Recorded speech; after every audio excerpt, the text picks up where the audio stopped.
Salve, salve, meu cabeçudo, salve, salve, minha cabeçuda. Bom dia, boa tarde, boa noite, boa madrugada.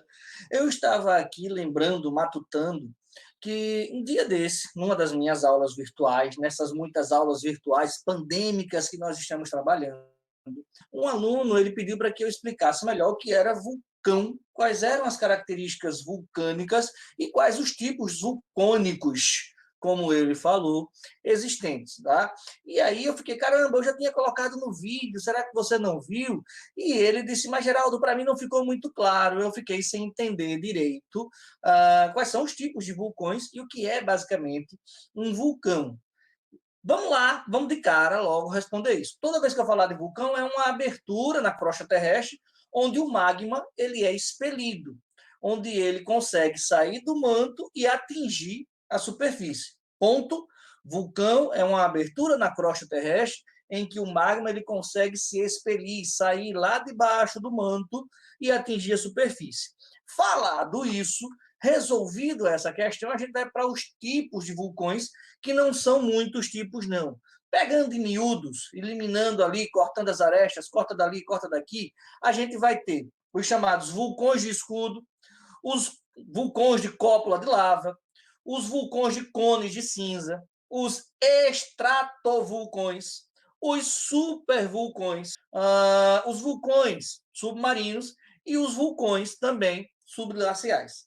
Cada um desses com uma característica bem distinta, mas que se assemelham. Vamos imaginar daqui a pouco uma ação vulcânica como se fosse uma reação humana. Daqui a pouco você vai entender bem o que eu estou falando. Quando eu falar de um vulcão de escudo, então a gente tem que imaginar um escudo que era utilizado no passado, só não pensa simplesmente naquele escudo do Capitão América das histórias da Marvel, tá? Geralmente os escudos ou vulcões de escudo eles são largos, em uma forma bem característica, tá? Eles são criados por uma erupção lenta, por uma erupção gradual, com fluxos de lavas bem viscosas e bem lentas, certo? Então, é um vulcão que vai sendo construído, vai sendo montado de maneira vagarosa, de maneira bem letárgica, como alguns povos têm na sua vida, têm no seu rito, essa ideia mais lenta de observação da paisagem, de observação da vida, sem problema nenhum. Já os vulcões de cúpulas de lava, eles são formados por lavas viscosas, tá? Que não fluem muito longe, eles têm uma caminhada bem curtinha, bem lentazinha, sem problema nenhum. Já os cones de cinza, como o próprio nome diz, vai estar liberando uma quantidade maior de cinzas, são vulcões pequenos de 30, 400, 450 metros. Geralmente, colinas são formadas, né, no entorno desse cone, que ocorrem com flancos de vulcões maiores. A gente vai ter um vulcão maior, e do lado ali a gente vai ter um vulcão de cone de cinza. Entendam, do lado, quando a gente imagina planeta Terra, não é coladinho um do lado do outro, não. Pode acontecer, mas vamos lá distanciar um do outro, tá? Os estratovulcões são os cônicos altos, tá? Como o Monte Fuji no Japão, o Vesúvio na Itália. Os supervulcões, esse daí praticamente a gente não vai estar ouvindo falar muito dele, mas se a gente ouvir falar desse cara, a gente está ferrado, porque eles têm estruturas muito massivas que explodem. É raríssimo de ver um supervulcão aí fazendo estrago. Melhor exemplo desses caras aí, ele se encontra no Parque de Wellington, lá onde o Zé Colmeia mora, tá ligado? Depois tem os vulcões submarinos, como o próprio nome diz, eles estão localizados no fundo dos oceanos. E os vulcões glaciais ou subglaciais, localizados abaixo das geleiras continentais. Se a gente resumir, a gente vai ter vulcão de lava, vulcão de cinza, vulcão de explosão e, às vezes, um vulcão misto. É aquele que tem lava, cinza e explode. Então, trocando em miúdos, 4 características distintas para cada vulcão. E eu disse a vocês que pensassem o vulcão como um ser humano. Então, vamos imaginar que Zé, um Zé qualquer, uma Maria qualquer, um Geraldo qualquer, ele resolve passar o fim de semana na casa daquela tia, daquela avó, que sempre traz muito carinho, muito mimo para ele, faz muito afago para ele, e ele vai justamente no período de muita festa, tá? Acabou-se a pandemia, todos estão curados, ninguém mais vai passar por esses perrengues, por esses sofrimentos que nós temos, e aí a família resolve se reunir, resolve fazer aquela festa. E o Zé, a Maria, o Geraldo, a pessoa que você está pensando, pode ser até você, chega nesta casa às 5 da manhã. E às 6 horas da manhã se inicia o café da manhã com uma comida leve. Tá? Aqui do Nordeste, uma comida bem tranquila, um sarapatel de bode, tá? Com um refrigerante de cola.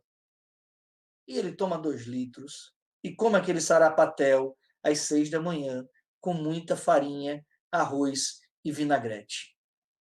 Às 9 da manhã, eles estão lá tocando a sua música. Então, imagina a música que você gosta, escutando todo aquele barulho. Mas às 9 da manhã, comeu às 6, a barriga já está roncando. Ele vai lá e começa a despejar aquele churrasco, comendo aquela tripinha de porco assada, feita, preparada na hora.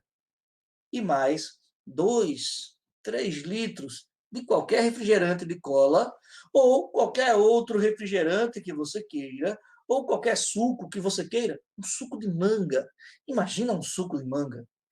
Ao meio-dia em ponto, família fiel ao horário da refeição, prepara aquela buchada e, para quebrar ainda mais essa ideia de que não podem ficar muito tempo afastados, vem também uma bela de uma feijoada. E eu, você, o Zé, a Maria, eu não sei quem está lá, começa a comer tudo e ele come o primeiro prato, ele derruba o segundo prato, como diz aqui alguns, ele tripite o prato, ele começa a comer e ele termina comendo 5 vezes. Pratos enormes com muita farinha, muito refrigerante, e ele toma aquele pequeno, aquele cafezinho, aquele que deixa a gente supimpa, animado, virado na gota serena. Bom, passa o dia. Passou o meio-dia, às 3 da tarde, todo mundo já está com fome.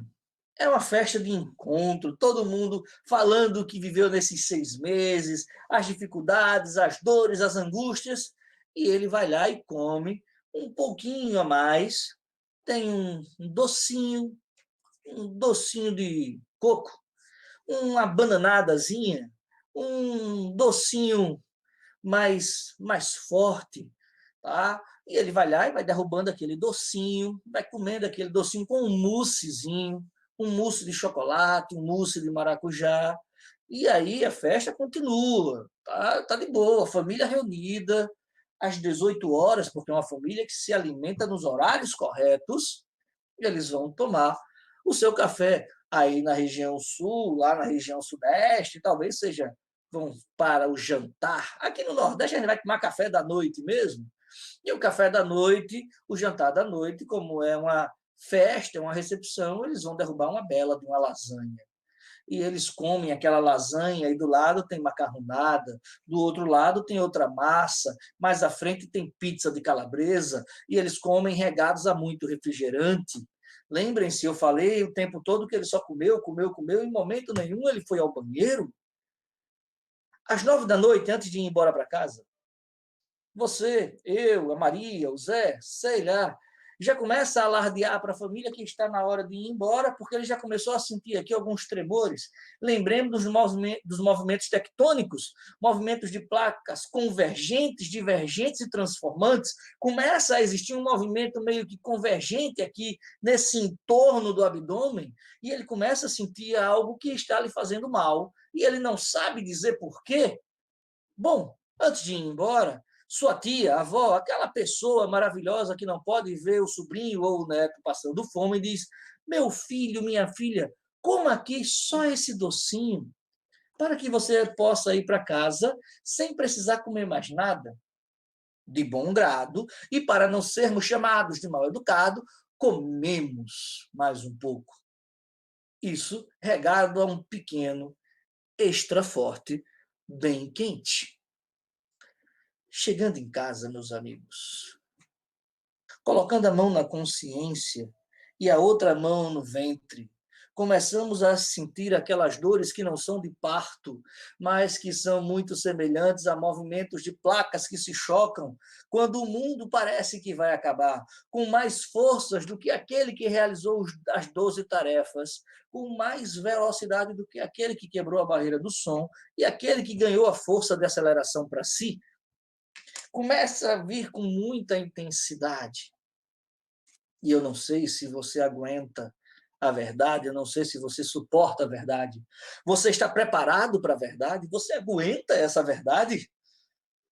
Enfim, abre-se a porta de casa desesperadamente, suando, transpirando como se fosse uma cachoeira que está caindo, despejando as bicas de suor. Senta-se no vaso.